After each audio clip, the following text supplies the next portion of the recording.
Hello guys, உங்களுக்கு சிவன்னா ரொம்ப பிடிக்குமா? உங்கள் ஃபோட்டோவையும் இந்த மாதிரி சிவனோட எடிட் பண்ணணும்னு ஆசைப்பட்டீங்கன்னா அதை எப்படி பண்ணுறதுங்கிறத நான் சொல்கிறேன்.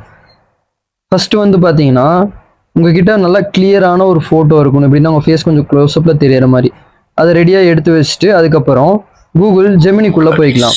உள்ளே போனதுக்கப்புறம் கீழே வந்து பார்த்தீங்கன்னா ஒரு ப்ளஸ் சிம்பிள் இருக்கும். அந்த சிம்பிளை கொடுத்து கேலரிக்குள்ளே போங்க.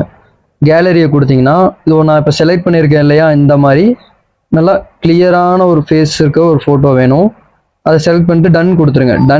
டன் கொடுத்துட்டு திருப்பி வந்து நீங்கள் அதில் வந்து பார்த்தீங்கன்னா அந்த ப்ரோம்ப்டை வந்து என்ட்ரு பண்ணணும். அந்த ப்ரோம்ப்ட்டுக்கு வந்து பார்த்தீங்கன்னா நான் கீழே டிஸ்கிரிப்ஷனில் கொடுத்துருக்கேன். அந்த ப்ரோம்ப்ட் வந்து போட்டுட்டு அது 1 செகண்ட் கரெக்டாக இருக்கா அப்படிங்கிறத ஃபுல்லாக செக் பண்ணிடுங்க. செக் பண்ணிவிட்டு சென்ட் கொடுத்துட்டீங்க அப்படின்னா லோட் ஆகும். லோட் ஆனதுக்கப்புறம் அவ்வளோதான், நமக்கு ஃபோட்டோ வந்து பார்த்தீங்கன்னா எடிட் ஆகி வந்துடும். இதை நீங்கள் வந்து அப்படியே சேவ் பண்ணி யூஸ் பண்ணிக்கலாம். தேங்க்ஸ் வாட்ச் பண்ணதுக்கு. சப்ஸ்கிரைப் பண்ணி சப்போர்ட் பண்ணுங்கள் கைஸ். பாய்.